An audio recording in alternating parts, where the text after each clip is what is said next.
Hi friends, அனைவருக்கும் இனிய காலை வணக்கம். என்னுடைய வீடியோ பார்க்குற மக்கள் அனைவருக்கும் எல்லாமே ஷார்ட்ஸு, வீடியோ, லைவு, போஸ்ட்டு எல்லாத்துக்குமே பார்த்து சப்போர்ட் பண்ணுற அனைத்து மக்களுக்கும் என்னுடைய மனமார்ந்த நன்றியை நான் தெரிவிச்சுக்கிறேன். வாங்க, இன்றைக்கி நம்ம கிச்சன் கலாட்டாவில் என்னென்னு பார்க்கலாமா? இது எதுக்கு வதக்கியிருக்கேன் அப்படின்னு பார்த்தீங்கன்னா, தக்காளி சட்னிக்கு தான். தக்காளி சட்னிக்கு வெங்காயம், தக்காளி, தேங்காய், ஒவ்வொரு நேரம் கடலைப்பருப்பு போடுவேன். இன்றைக்கி கடலைப்பருப்பு இல்லை, அதனால் என்ன பண்ணேன், தேங்காயை போட்டேன். இந்த டீ என்னான்னு பார்த்தீங்கன்னா, அதாவது ஹோமியோபதி ஹாஸ்பிட்டலில் எனக்கு கொடுத்தாங்க இந்த டீ தூள். அதாவது 1 கிலோ அது அரை கிலோ 150 ரூபா. அவங்க கொடுத்த டீ தூள் நயமான கருப்பட்டி. கருப்பட்டி கூட நயமாக தான் வாங்கி சாப்பிட்ணுன்னு சொல்லியிருக்காங்க. நான் சுகர் பேஷண்ட்டுன்றனால இந்த டீ தான் மக்களே நான் எடுத்துக்கிறேன். அதுக்கப்புறம் பார்த்திங்கன்னா, தோசைக்கல்லை அடுப்பில் வச்சாச்சு. தோசைக்கல்லை வச்சு தோசை ஊற்ற கிளம்பிட்டேன்.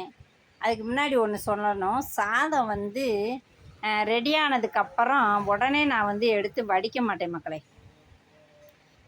ஏன் அப்படின்னு கேட்டிங்கன்னா, ஒரு வடிக்கிற தருவாயில் இருந்தால் கூட அப்படியே வடித்து விட்டோன்னா அந்த சாதம் கொஞ்சம் விரைச்ச மாதிரி ஆயிடுது. அதனால் என்ன பண்ணுவேன்னா, அடுப்பு ஆஃப் பண்ணிவிட்டு மூடி போட்டு மூடி வச்சுருவேன். மூடி வச்சுட்டு ஒரு 5 நிமிஷம் கழித்து வடித்து விட்ருவேன். அந்த ஹீட்டில் இன்னும் கொஞ்சம் நல்லா சாதம் மலர்ந்துடும்.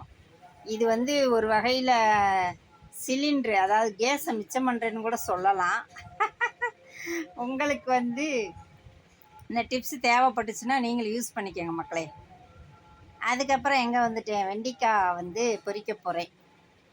வெண்டைக்காயை பொரித்து அதை நல்ல சுத்தமான துணி அதை வச்சு நான் எப்பயுமே தொடச்சி க்ளீன் பண்ணிடுவேன். தண்ணிக்குள்ளே போட்டு முக்கியெல்லாம் எடுக்க மாட்டேன். ஏன்னா வெண்டைக்காய் ஏற்கனவே வலுவழுப்பாக இருக்கும். அதனால் என்ன பண்ணுவேன்னா, நல்ல சுத்தமான துணி வச்சு நல்லா அழுத்தி தொடச்சி எடுத்துட்டு அப்படியே நான் சமைக்க ஆரம்பிச்சிடுவேன் மக்களே. ஆமாம், அன்னைக்கு வெண்டைக்காய் பொரியல் தான். அதுக்குள்ளே டீ ஆயிடுச்சு. எந்த டீன்னு பார்த்தீங்கன்னா, கடுண்டி தான் அக்காவுக்கு ரெடி ஆயிடுச்சு. ஆனால் இதில் என்ன ஒரு விஷயம்னு பார்த்தீங்கன்னா, இந்த டீயை உடனே குடிக்க முடியாதுப்பா. அப்படியே தூக்கி அங்கிட்டு 10 நிமிஷம் வச்சிடணும். ஆறணும், நல்லா ஆறுனா தான் குடிக்க முடியும். வாங்க டீ சாப்பிடலாம். அக்காவை பாருங்கள், வெள்ளனாவே இன்றைக்கி குளிச்சாச்சு. அதனால் நல்ல ஒரு டீ பிரேக் எடுத்துக்கிறது ஒரு 10 நிமிஷம். ஏன்னா இதெல்லாம் உள்ளே போனால் தான் நான் வேலை பார்க்க முடியும்.